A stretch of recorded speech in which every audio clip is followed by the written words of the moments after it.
복지는 아는 만큼, 삶은 누리는 만큼 복지하세요. TV입니다.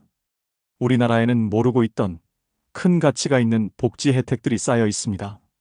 특히 암과 같은 큰 질병을 진단받았을 때 나와 가족의 삶을 송두리째 바꿀 수 있는 경제적 어려움을 도와줄 국가 지원 제도가 있다는 사실 알고 계셨습니까?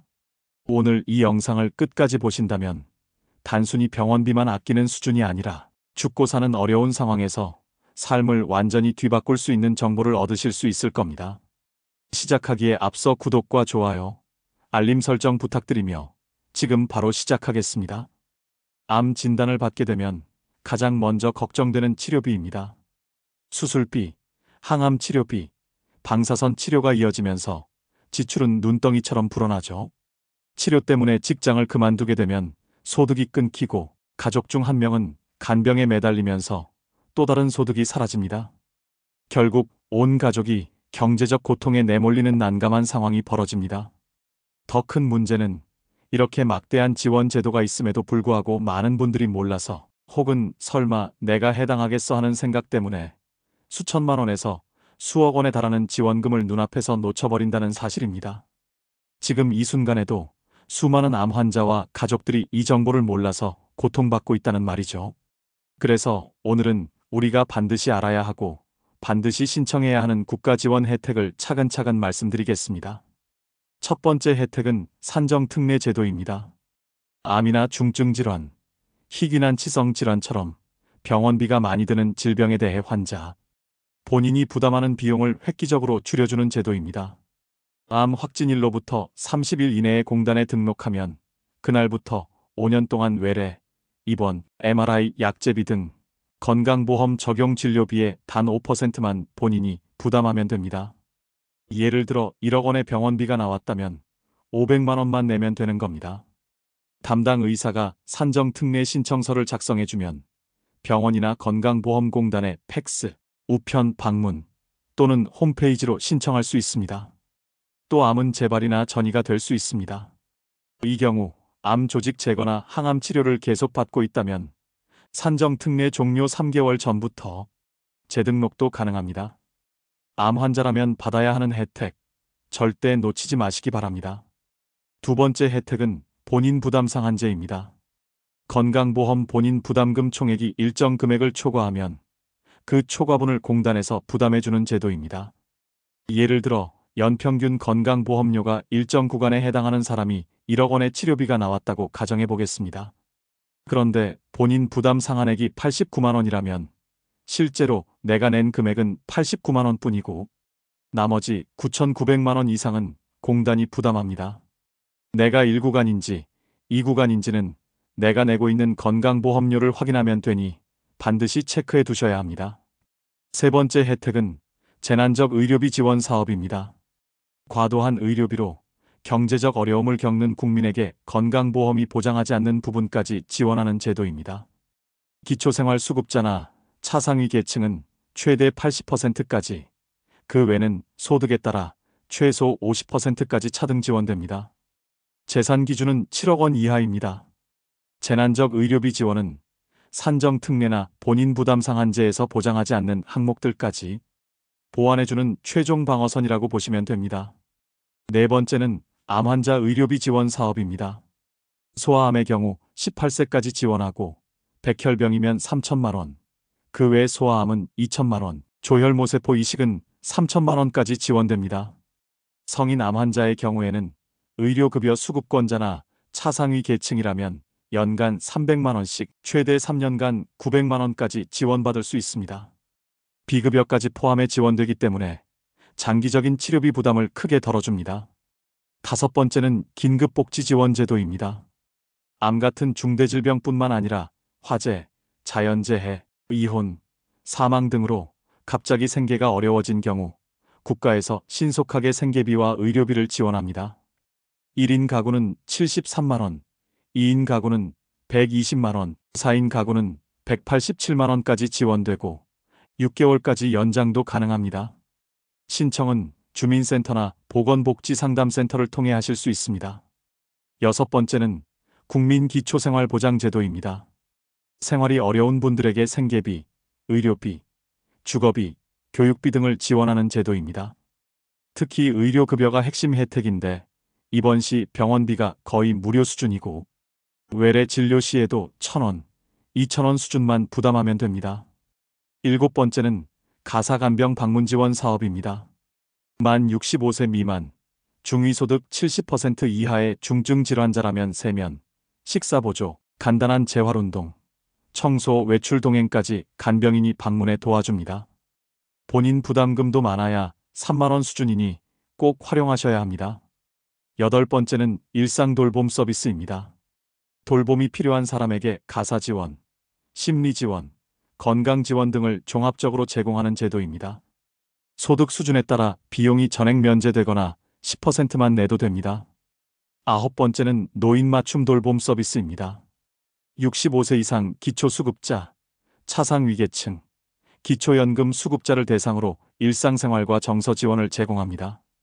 방문 안전 확인, 우울증 지원, 생활교육 등 다양한 혜택이 있습니다.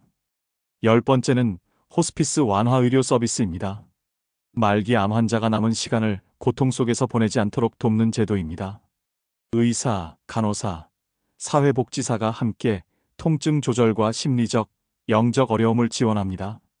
호스피스 병원은 삶의 마지막 순간을 최대한 편안하고 존엄하게 보내도록 도와주는 곳이니 꼭 기억하고 계시길 바랍니다.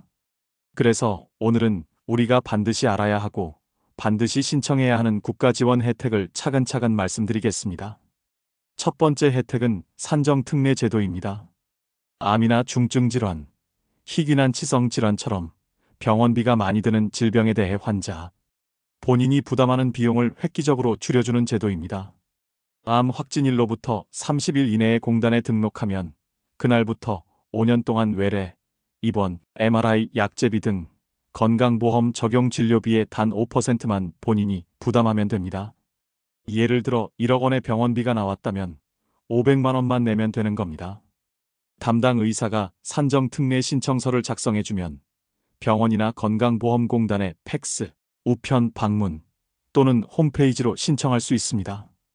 또 암은 재발이나 전이가 될 수 있습니다. 이 경우 암 조직 제거나 항암 치료를 계속 받고 있다면 산정특례 종료 3개월 전부터 재등록도 가능합니다. 암 환자라면 받아야 하는 혜택, 절대 놓치지 마시기 바랍니다. 두 번째 혜택은 본인 부담 상한제입니다. 건강보험 본인 부담금 총액이 일정 금액을 초과하면 그 초과분을 공단에서 부담해주는 제도입니다. 예를 들어 연평균 건강보험료가 일정 구간에 해당하는 사람이 1억 원의 치료비가 나왔다고 가정해 보겠습니다. 그런데 본인 부담 상한액이 89만 원이라면 실제로 내가 낸 금액은 89만 원뿐이고 나머지 9,900만 원 이상은 공단이 부담합니다. 내가 1구간인지 2구간인지는 내가 내고 있는 건강보험료를 확인하면 되니 반드시 체크해 두셔야 합니다. 세 번째 혜택은 재난적 의료비 지원 사업입니다. 과도한 의료비로 경제적 어려움을 겪는 국민에게 건강보험이 보장하지 않는 부분까지 지원하는 제도입니다. 기초생활수급자나 차상위 계층은 최대 80%까지, 그 외는 소득에 따라 최소 50%까지 차등 지원됩니다. 재산 기준은 7억 원 이하입니다. 재난적 의료비 지원은 산정특례나 본인 부담 상한제에서 보장하지 않는 항목들까지 보완해주는 최종 방어선이라고 보시면 됩니다. 네 번째는 암 환자 의료비 지원 사업입니다. 소아암의 경우 18세까지 지원하고 백혈병이면 3천만 원, 그 외 소아암은 2천만 원, 조혈모세포 이식은 3천만 원까지 지원됩니다. 성인 암 환자의 경우에는 의료급여 수급권자나 차상위 계층이라면 연간 300만 원씩 최대 3년간 900만 원까지 지원받을 수 있습니다. 비급여까지 포함해 지원되기 때문에 장기적인 치료비 부담을 크게 덜어줍니다. 다섯 번째는 긴급복지지원제도입니다.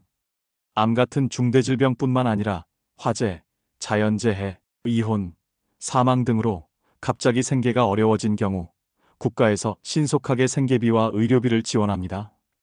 1인 가구는 73만 원, 2인 가구는 120만 원, 4인 가구는 187만 원까지 지원되고 6개월까지 연장도 가능합니다. 신청은 주민센터나 보건복지상담센터를 통해 하실 수 있습니다. 여섯 번째는 국민기초생활보장제도입니다. 생활이 어려운 분들에게 생계비, 의료비, 주거비, 교육비 등을 지원하는 제도입니다. 특히 의료급여가 핵심 혜택인데 입원 시 병원비가 거의 무료 수준이고 외래 진료 시에도 1,000원, 2,000원 수준만 부담하면 됩니다. 일곱 번째는 가사간병 방문 지원 사업입니다. 만 65세 미만, 중위소득 70% 이하의 중증 질환자라면 세면, 식사보조, 간단한 재활운동, 청소, 외출 동행까지 간병인이 방문해 도와줍니다. 본인 부담금도 많아야 3만 원 수준이니 꼭 활용하셔야 합니다. 여덟 번째는 일상 돌봄 서비스입니다. 돌봄이 필요한 사람에게 가사 지원, 심리 지원, 건강 지원 등을 종합적으로 제공하는 제도입니다. 소득 수준에 따라 비용이 전액 면제되거나 10%만 내도 됩니다. 아홉 번째는 노인 맞춤 돌봄 서비스입니다. 65세 이상 기초수급자, 차상위계층, 기초연금 수급자를 대상으로 일상생활과 정서 지원을 제공합니다. 방문 안전 확인, 우울증 지원, 생활교육 등 다양한 혜택이 있습니다. 열 번째는 호스피스 완화 의료 서비스입니다. 말기 암 환자가 남은 시간을 고통 속에서 보내지 않도록 돕는 제도입니다. 의사, 간호사, 사회복지사가 함께 통증 조절과 심리적, 영적 어려움을 지원합니다. 호스피스 병원은 삶의 마지막 순간을 최대한 편안하고 존엄하게 보내도록 도와주는 곳이니 꼭 기억하고 계시길 바랍니다. 어르신 여러분, 지금까지 말씀드린 제도는 암 환자와 가족이 반드시 알아야 하는 국가지원 제도입니다. 하지만 복지는 스스로 알고 스스로 신청해야만 받을 수 있습니다. 오늘 영상이 도움이 되셨다면 주변 분들에게도 꼭 공유해 주시길 부탁드립니다. 지금까지 복지는 아는 만큼 삶은 누리는 만큼 복지하세요. TV였습니다. 감사합니다.